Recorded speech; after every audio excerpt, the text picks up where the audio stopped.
Gusto ko lang maging malinaw sa inyo na dito sa klase ko, ako ang nasusunod. Naintindihan? Ma'am, ito po yung assignment ko. Anong klaseng assignment to? Parang ginawa lang ng bata. Mababa lang grades mo dito, ha? Pinaghirapan ko yung assignment na yun. Sino ang pambansang bayani natin? Ma'am, Scarlett.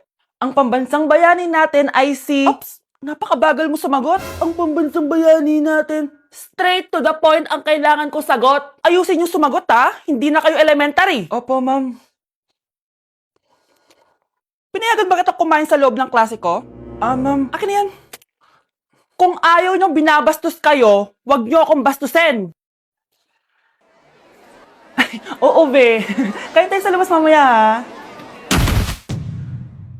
Hala, galit na si ma'am. Umalis lang ako saglit, ganyan na kayo. First meeting pa lang natin, pinapakita nyo ng mga ugali nyo. Buti pa yung kabilang section, tahimik lang. Kayo na ata ang worst section na napuntahan ko. Kung kami ang worst section, ikaw ang worst teacher. Sorry po, ma'am. At dahil dyan, bibigyan ko kayo ng maraming assignment. Ma'am? Oh, Scarlett, kamusta ka? Sana ikaw na lang ulit teacher namin. Ang sungit ng bago naming teacher eh. Hayaan mo, next quarter, ako na ulit ang magiging teacher nyo. Talaga, ma'am? Thank you, Lord! Okay, class! Namiss niyo ba ako? Bumalik na si ma'am! At dahil first meeting natin, hindi muna ako magli-lesson. Gusto nyo ba yon? Ma'am, pwede po kami kumain sa kantin? Sure! Oh, yung mga gustong kumain, kumain na. Gawin nyo na lahat ng gusto nyong gawin. Basta, today lang yan ha. Next week, mag-lesson na tayo. Grabe, ang bait talaga ni ma'am, no? True be, kaya favorite ko yan si ma'am eh. Tara na, kain na tayo. Okay class, what is the powerhouse of the cell? Scarlett? Ano ba yun? Starts with letter M. Mitochondria? Very good! Kaya mo naman pala eh. Thank you, ma'am. O, class, mag-e-exam kayo, ha? Dinalian ko na to para sa inyo. Lahat ng nasa lesson natin, nandito. Okay, get one and pass. Oo nga, ang dali lang. Makaka-perfect pa ata ako. A few moments later. Okay, time's up. Pass your papers. Wow naman, lahat kayo nakakuha ng high scores. Magaling ka kasi magturo, ma'am.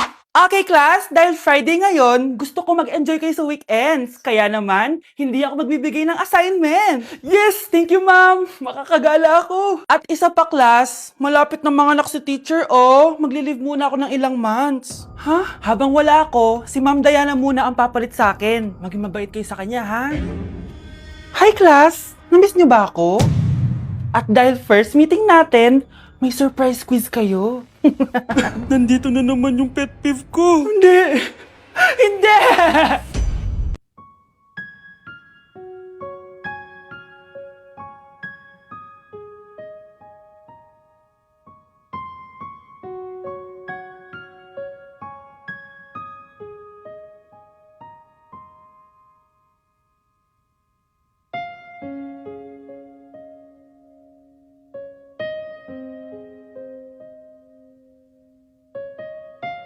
Anak, manood ka na itong Cocomelon para malibang ka. Sige po, Nay. Ang cute nila. Quack, quack, but only 4 little ducks came back. Cocomelon ba yun? No, bawal yan, bawal yan. Ang dede ay pribado, bawal ipakita to. Hindi Anak, ano yung pinapanood mo, ha? Nay, eto na yung bagong Cocomelon. Ay, iba na pala yung Cocomelon ngayon. ang kwet ay pribado, bawal ipakita to. In fairness, educational siya, ha? Ang pepe ay pribado, bawal ipakita to. Hindi dapat.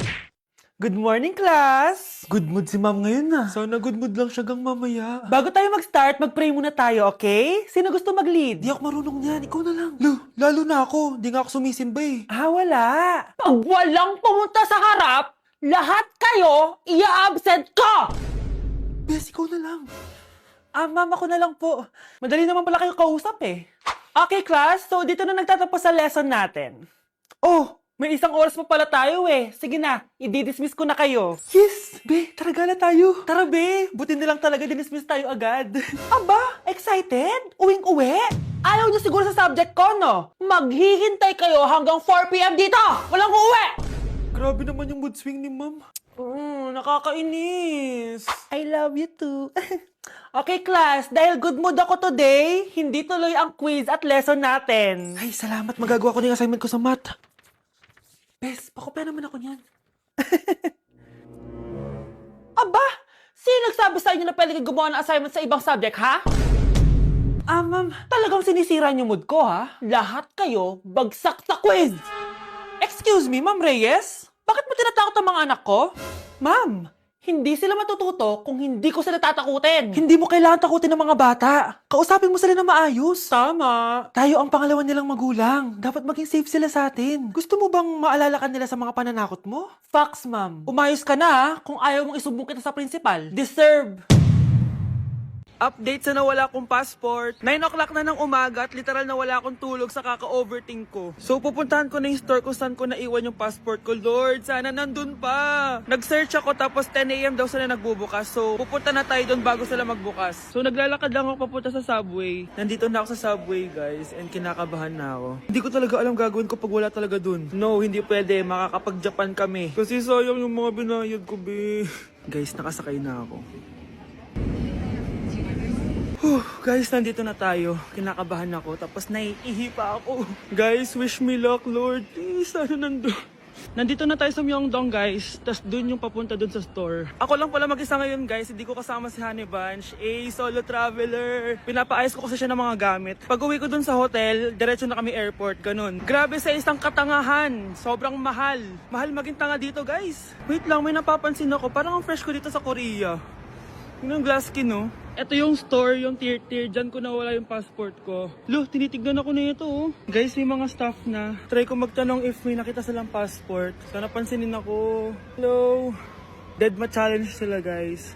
I left my passport yesterday here. Yes. Can you please check? Guys, ano nandito? Tinakabahan na ako. Lord, please. Magkakabait na ako, please. Hala, guys. Hala, ano tong hawak ko?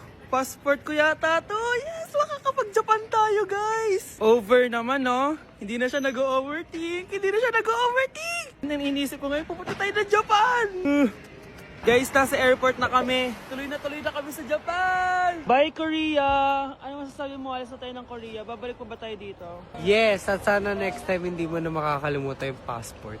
Nandito ako sa Japan at kakain tayo kasi di ako makatulog, guys. Time check, 1 a.m. na. Imbis na natutulog, kakain tayo. Buti na lang talaga sobrang lapit lang ng Family Mart sa hotel namin. Ito yung hotel namin, tapos ito lang yung Family Mart. Diba sobrang lapit? Sobrang daming pwedeng bilhin, oh. Daming onigiri, oh. Kuha tayo neto. Mukhang masarap tong chicken and vegetables. Hindi naman ako sobrang gutom. May mga gusto lang ako itry. Kuha tayo netong favorite kong drink. Try naman natin tong blueberry na flavor. Tapos ganito din yung Yakult nila dito. Actually, pampatulog pala to. Akala ko Yakult talaga siya. Ito muna bibilin ko dito. Hanap tayo ng 7-Eleven. Ito guys, may nahanap ako 7-Eleven. Parang masarap to, oh. Mukha siya lasagna. Tikman natin. Dito na lang natin siya kainin sa labas. Parang fantasy din kumain dito sa kalsada nila. Sobrang safe dito sa Japan, promise. Unahin na natin tong sushi. Alam nyo ba, kahit maglakad kayo mag-isa dito, sobrang safe, promise. Walang mga haras sa inyo. Walang kriminal, ganyan. Kaya ang sarap maglakad sa labas kasi alam mong safe ka, di ba? Tapos, sobrang babait pa ng mga Japanese. Swear. Pero sabi naman ng ibang Japanese, parang mas lang nila yon, pero ang totoo, ginajudge ka nila. Pero at least, di ba, mabait sila. Di kagaya na pumunta ako ng Hong Kong, sobrang sungit ng mga tao, sisigawan ka pa. Kapag may hinahanap ka, talagang tutulungan ka nila. Tapos palagi silang nakasmile. Kaya promise, Japan talaga yung favorite country ko. Last bite. Okay, next natin itong parang lasagna. Guys, sobrang bango. Sobrang sarap ng itsura niya. Tikman na natin. Ang sarap! Ito din yung gusto ko sa Japan. Sobrang sarap ng mga pagkain nila. Like, promise. Wala pa kami natitikman dito sa Japan na hindi masarap. Kaya every time na pupunta talaga kami dito, promise na yon, natataba kami. Pero okay lang, Japan to eh. Alam nyo, minsan, naisip ko na dito na lang kaya kami tumira. Pero ang naririnig ko sa ibang foreigners na nakatira dito, masaya lang daw dito as a tourist. Pero kung dito ka natitira at mag-work, nakaka-depress daw, ganyan, nakakalungkot. Kasi sabi nila toxic daw yung work environment dito. Pero ako, kung titira ako dito, gusto ko forever tourist ako. Inumin natin tong Yakult na nakakaantok. Last bite! Pabalik na ako ng hotel, guys, and inumin na natin to favorite nating drink. Medyo malansa siya, tas maasim. So, yun lang, guys. Bye! Ayoko talaga sa kanya. Bes, ayan siya oh, yung pet peeve mo. Hi! Panira ng araw. Okay, class, break time muna tayo. Hala, naiwan kayo bakit kong pagkain? Scarlett to, may sobra pa ako. Baka gutom ka na. Talaga? Bibigyan mo ko? Oo, ano ka ba? Gusto ko maging close tayo. Parang bumabait tong pet peeve ko ah.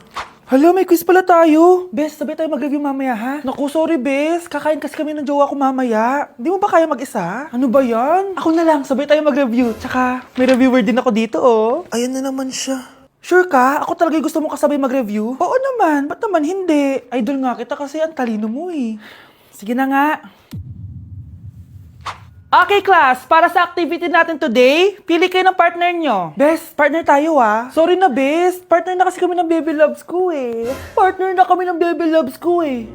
Tayo na lang yung partner, Scarlett. Ikaw na naman. Buti ka pa, gusto mo ako makapartner. Ayan, perfect! Partner kayo ng pet peeve mo. Ha? Best! Pet peeve mo pala ako? After mo siraan sa amin yan, BFF na kayo ngayon? Samantha! Samantha, magpapaliwanag ako. Oh, ba't nandito ka? Pet peeve mo ako, di ba? Umalis ka na. Oo, pet peeve kita. Dati. Kasi ang sungit mo sa akin eh. Tapos palagi mo ako iniinis. Alam mo kung bakit? Kasi gusto kita. Ha? Wala, never mind. Samantha!